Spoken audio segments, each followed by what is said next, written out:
안녕하십니까. 비전경영연구소의 이재희입니다.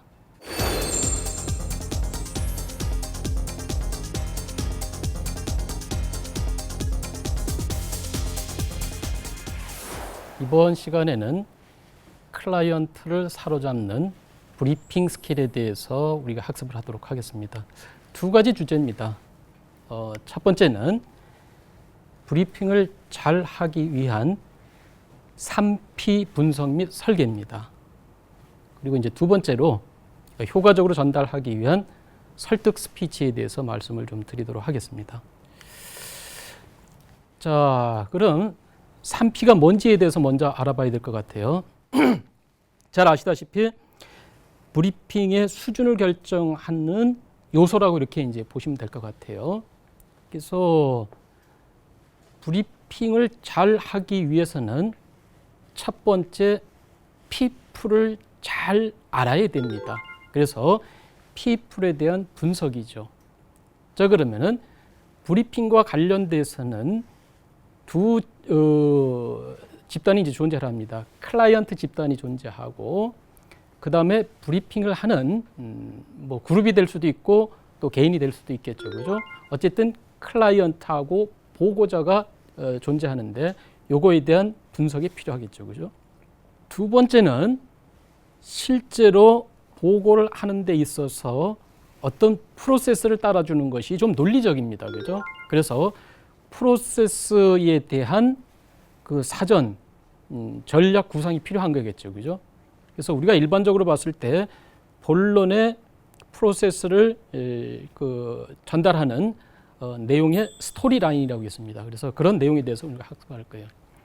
마지막으로 브리핑을 통해서 상대방을 설득하기 위해서는 설득력에 대한 걸 알아야 됩니다. 즉 설득력의 원천, 파워의 원천을 우리가 알아봐야 됩니다. 그래서 내가 활용할 수 있는 파워가 뭐가 있는지를 갖다 우리가 분석해 보는 거 필요하겠죠, 그죠?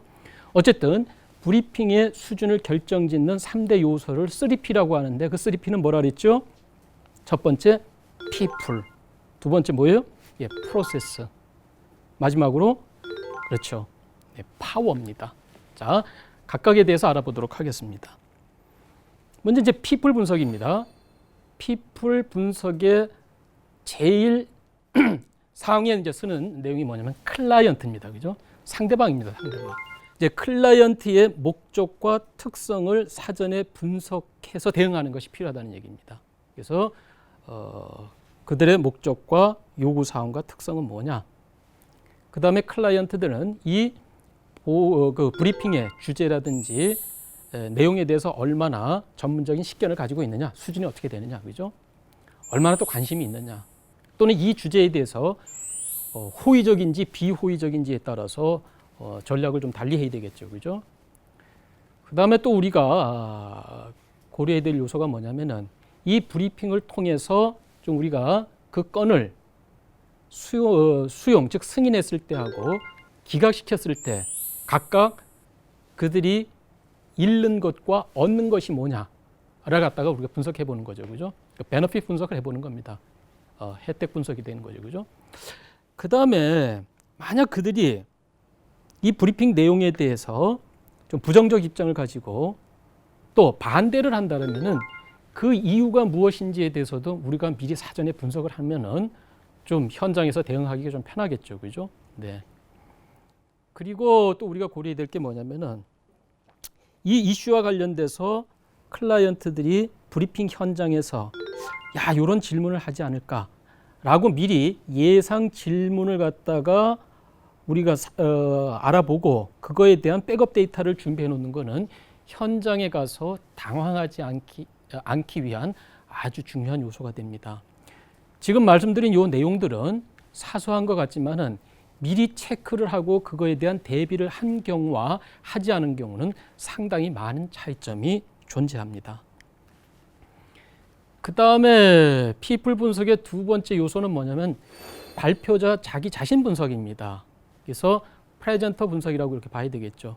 자, 그러면 여러분들은 제가 그 항목 하나하나에 대해서 이렇게 말씀을 드릴 테니까 5점 척도에 따라서 한번 스스로 평가를 좀 한번 해보시기 바랍니다. 5점으로 갈수록 그 항목에 대해서는 내가 잘한다라는 관점입니다. 일단 보고 내용의 명료성을 갖다 체크하는 겁니다. 첫 번째, 내 브리핑에서 결론과 핵심 메시지가 명확하다. 체크해 보세요. 두 번째, 보고의 목적 및 배경 또 기대 효과가 명확히 제시되어 있다. 역시 5점 척도로 체크해 보시기 바랍니다. 보고 내용이 일목요연하게 명확히 이해된다. 역시 한번 체크해 보세요. 이제 평상시 자신의 그 브리핑과 관련돼서, 그죠? 브리핑과 관련돼서. 그 다음에 브리핑도 좀 논리적이어야 됩니다. 논리성을 체크하기 위한 3가지 항목에 대해서 말씀을 좀 드리겠습니다. 논리를 전개함에 있어서 추론에 의하지 않고 비약하지 않는다. 즉 근거 없이 얘기하지 않는다. 예, 5점 척도 한번 해보시고, 중복되는 내용이 없다. 또 누락되는 내용이 없다. 네, 역시 체크해 보시기 바랍니다. 그 다음에 브리핑 내용의 전문성과 관련된 내용입니다. 자, 내 브리핑 내용에 있어서 인용된 자료는 최신의 것으로 믿을 만하다, 정확하다. 나는 스스로 보고 내용에 대해서 정확히 파악하고 있다. 체크하시고, 브리핑을 할 때 클라이언트의 질문에 대해서 명확한 답변을 한다. 네, 체크해 보시고. 마지막으로 브리핑 내용의 현실성과 관련된 내용들입니다. 실행 단계별 구체적인 워크 플랜이 제시되어 있다. 제시된 방법은 실행이 가능하다. 예산, 일정, 인원 계획이 포함되어 있다. 리스크 계획, 즉 위험 계획하고 이에 대한 대비책이 들어있다. 또 중간 점검과 피드백 시스템이 제시되어 있다. 요 각각의 항목에 대해서 5점 척도로 여러분들 체크를 한번 해보시기 바랍니다. 그 다음에 이번에는 전달 능력과 관련된 체크입니다. 그래서 보고 스킬과 관련돼서 6가지 내용에 대해서 한번 항목에 대해서 체크를 해보시고, 나는 자신감이 있다, 보고를 할 때. 체크해 주시고, 발음이 명료하고 그 다음에 어벽이 없다. 어벽이라는 건 뭐냐면은 아, 에, 말이야 등과 같이 내용 전개와 관계없이 습관적으로 반복되는 언어적인 그 패턴을 의미합니다. 그게 있는지 없는지를 한번 체크해 보시는 거죠. 그죠? 스피치 속도가 적정하다. 시선 처리하고 제스처가 적당하다. 그래서 내가 보고를 할 때 클라이언트의 얼굴을 보면서 이야기하고 또 한 사람만 보지 않고 적당하게 뒤에 있는 사람, 앞에 있는 사람 시선을 좀 지그재그에 의한 시선의 안배를 한다. 뭐 이런 내용이죠. 그죠? 어쨌든 사람의 얼굴을 보면서 내가 보고를 하는지 뭐 내용입니다. 그 다음에 보고 시간을 내가 잘 지키는 편인지 이걸 이제 보시는 거죠. 그죠? 그 다음에 보고의 임함에 있어서 여러 가지 상황에 대해서 철저한 준비를 하면서 임한다. 지금까지 20개 항목에 대해서 5점 척도는 이제 해봤습니다. 그래서 한번 해보세요. 80점 이상이면은 엑설런트 합니다. 60점 이하로 나오시게 되면은 이 부분을 조금 더 보완을 해야 되겠다라는 역량 개발 계획을 수립해서 실천을 좀 해주시기 바랍니다. 지금까지 말씀드린 20개 항목은 내가 브리핑 들어가기 전에 체크리스트로 활용을 해도 아주 유용한 자료가 되겠습니다. 자, 이제 두 번째 요인으로 프로세스 설계입니다. 일단 브리핑의 전체적인 프로세스는 3단계를 따릅니다. 서론, 본론, 결론의 3단계를 따르는 게 일반적입니다. 이게 전체적인 것이 설계죠. 그죠? 그럼 서론에서는 주로 한 2가지 정도를 얘기를 합니다. 예를 들어서 보고의 주제나 목적에 대해서는 명확히 얘기를 해야 됩니다. 이 브리핑은 뭐에 대한 내용입니다. 그리고 또 뭐냐면 다뤄야 될 내용이라든지 진행 순서에 대해서 말씀을 반드시 드려야 돼요. 그러니까 전체 개요, 어떠한 내용을 말씀드릴 거고 대개 시간은 어느 정도 소요될 것이다라는 내용을 얘기하는 겁니다. 그러니까 이 2가지는 필수 요소고 뭐 당연히 앞에 예를 들어서 인사말이라든지 감사의 메시지 이런 거는 이제 전달이 되겠죠, 그죠? 어쨌든 이런 거를 서론 부분에서 다뤄줘야 될 부분이죠, 그죠? 그 다음에 이제 결론 부분에서는 요약 및 정리를 해주는 활동이 필요합니다. 지금까지 논의된 내용은 요러요러한 것이 있고 요러요러한 것이 가장 핵심적인 내용입니다. 그리고 요러요러한 건 향후 일정이 이렇게 되겠습니다라고 해서 논의됐던 내용 중에서 중요한 내용을 요약 정리해서 한번 재공지시켜주는 것하고, 그 다음에 발표 부분은 어쨌든 긍정적으로 이렇게 마무리하는 것이 좋겠습니다. 그리고 또 관련돼서 향후 일정이 예정이 돼 있다면은 그거에 대해서도 안내를 해주고 또 경청해 주셔서 감사합니다와 같은 역시 클로징 멘트가 필요하지 않는가라는 생각이 좀 들어갑니다. 다시 서론에서는 인사말, 주제, 개요 제시 요 세 개가 필수 요소고, 결론에서는 요약, 그 다음에 긍정적인 메시지, 마지막으로 클로징 멘트 요 세 가지로 이렇게 이루어진다라고 이렇게 보시면 되겠습니다.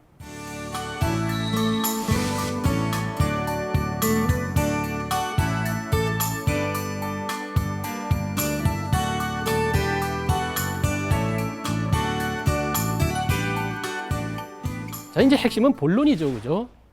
본론을 전개하는 스토리 라인이 몇 개 있습니다. 이건 여러분들이 브리핑의 내용을 보고 어느 것이 적합한지 이제 선정을 해서 선택을 해서 쓰실 수 있는 겁니다. 프레스트 스토리 라인이 있습니다. P는 포인트, 그 다음에 R은 레인지, 범주라는 거죠, 그죠? E는 example, 구체적인 예, S는 솔루션 또는 서머리입니다. 문제 해결 이슈일 때는 솔루션이 될 테고 정보 공유를 위한 브리핑일 때는 서머리가 되겠죠, 그죠? 그 다음에 T는 땡스의 약자입니다. 그래서 다짐과 감사의 메시지. 그래서 프레스드 스토리 라인. 그래서 본론을 이제 이렇게 가져가면 이제 좋겠다는 얘기입니다.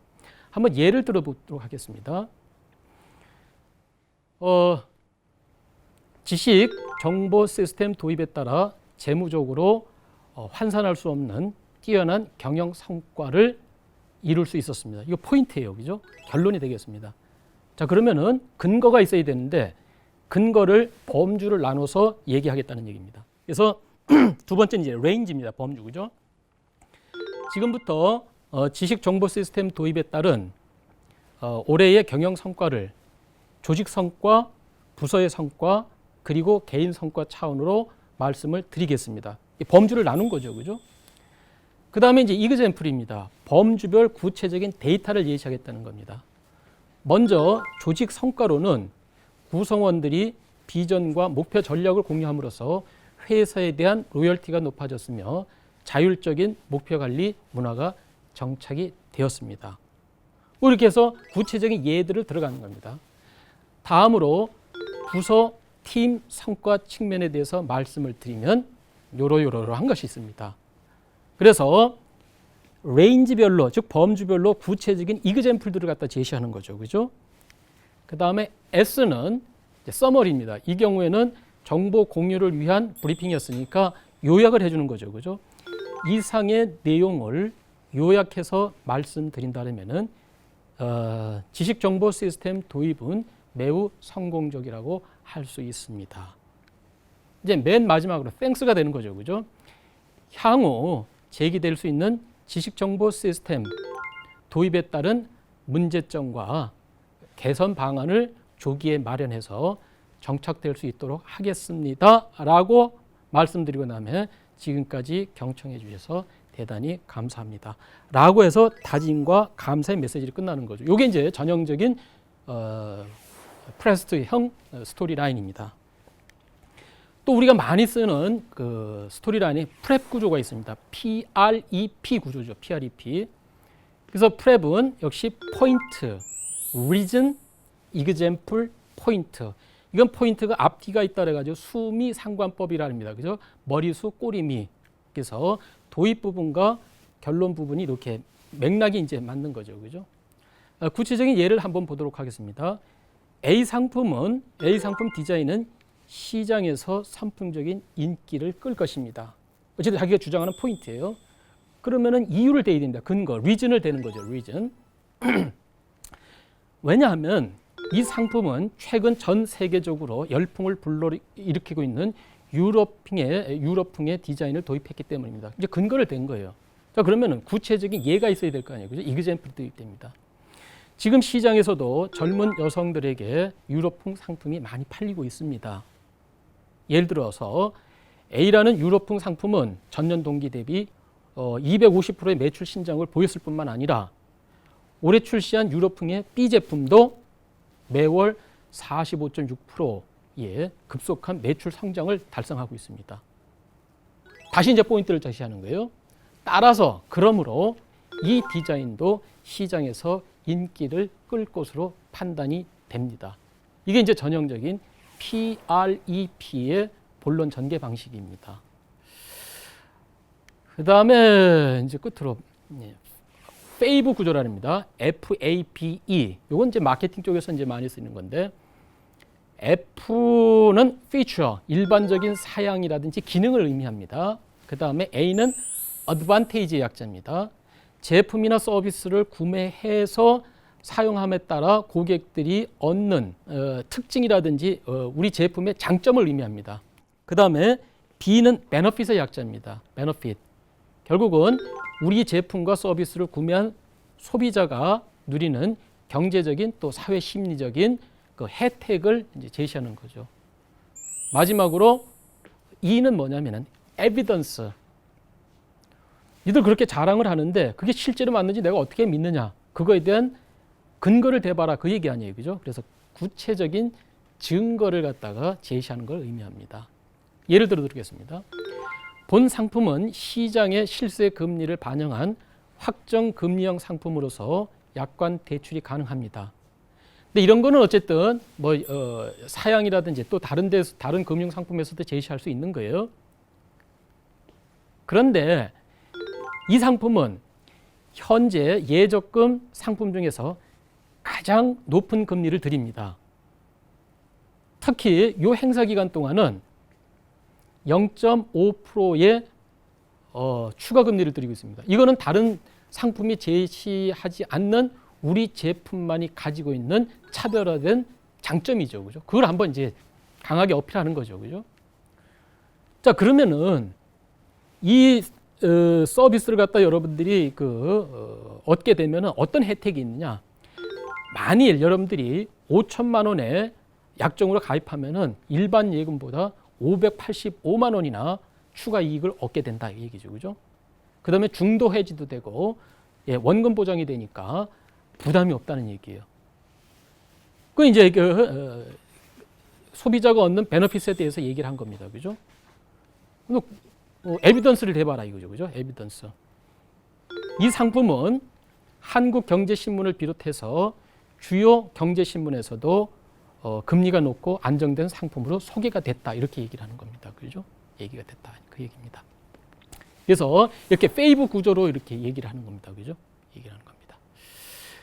네, 그러면은 이게 본문의 이제 스토리 라인이 이제 된 거고, 그 다음에는 실제로 우리가 이제 그 파워를 그 설득을 할 수 있는 파워가 어디서 나오느냐, 그 부분에 대해서 좀 알아보도록 하겠습니다. 첫 번째는 어쨌든 보고는 전문적 논리성을 가지고 있어야 됩니다. 그래서 지금까지 계속 이제 말씀드렸다시피 논리적 전개하고 사실과 데이터, 그 다음에 사례, 그 다음에 전문가 의견을 통해서 뭔가 믿을만하다라는 믿음을 줘야 되겠죠. 그죠? 그래서 보고의 목적이라든지 배경, 과제를 갖다 내고 결론과 근거라든지, 그 다음에 현실성이라든지, 그 다음에 각종 성공할 수 있다는 증거를 제시한다든지, 그 다음에 타사라든지 경쟁사와 관련된 그 비교자라든지 과거와의 비교자료 이런 걸 이제 제시하는 거죠. 어쨌든 데이터를 통해서 설득시키는 것. 두 번째는 이제 감정적인 어필입니다. 그래서 비전에 대한 걸 갖다가 언급하다든지, 또 이게 얼마나 정말 중요하고 가치 있는 일이라는 걸 갖다 어필한다든지, 인간적인 감정이라든지 정서에 이렇게 소구하는 방법이죠. 우리 정치인들이 가끔 이렇게 하면 일부러 이제 눈물도 흘리고 그러잖아요, 그죠? 이게 정서적인 감정에 호소하는 겁니다. 그 다음에 칭찬과 환심을 해주는 거예요. 클라이언트들에 대해서 뭐 능력에 대한 인정이라든지 고마움의 표시라든지 뭐 이런 걸 하면은 호의적인 감정을 가지게 되겠죠, 그죠? 칭찬과 환심을 통해서 설득을 할 수 있다는 얘기죠. 그 다음에 정당화라는 거는 법이라든지 규정이라든지 규범에 입각해서 설득을 하는 겁니다. 그걸 의미하는 거죠, 그죠? 계약 조건이라든지 뭐 현장의 지침 등에 대해서 정당함을 입증하는 거죠, 그죠? 또 관례 이거 관례였다. 이게 선례가 이렇다 이런 걸 제시하는 거죠. 근데 사실은 이런 그 정당화 기법은 좀 조심을 해서 써야 됩니다. 그 다음에 이제 연합이라는 건 뭐냐면은 지인을 통해서 그죠? 클라이언트를 설득하는 겁니다. 그 다음에 이거 우리 여러 군데서도 해봤다. 그래서 다수의 경험이 있다라는 걸 갖다가 어필을 해서 설득하는 방법입니다. 이걸 되게 이제 사회적 증거 효과라 합니다. 사람은 다수의 편에 서야 심리적 안정감을 느낀다는 내용이죠, 그죠? 그 다음에 교환 협상입니다. 이게 바게닝 한다는 것입니다.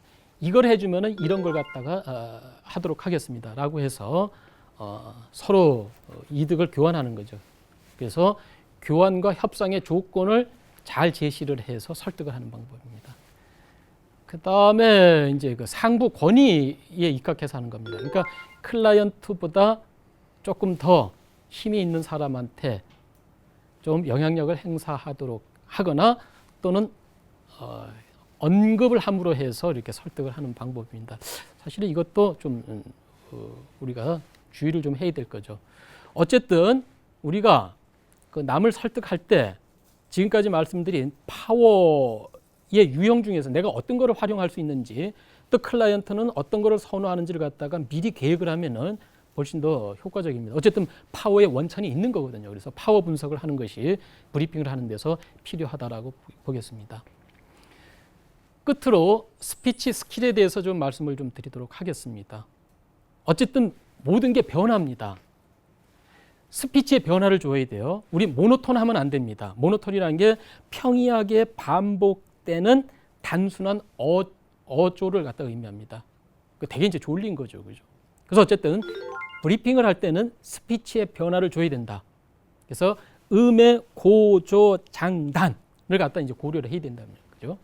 그래서 중요한 내용에 대해서는 강하게 얘기한다든지 또 아주 중요한 내용은 가끔은 멈춰서 있는 거예요. 아무 얘기도 안 하고 가만히 이제 멈춰 있는 겁니다. 그럼 주의가 집중이 되죠, 그죠? 그래서 강하게 얘기를 해서 주의를 집중할 수도 있고 목소리를 작게 하거나 멈춤으로 해서 잠깐 멈춤으로 해서 주의를 집중시킬 수도 있습니다.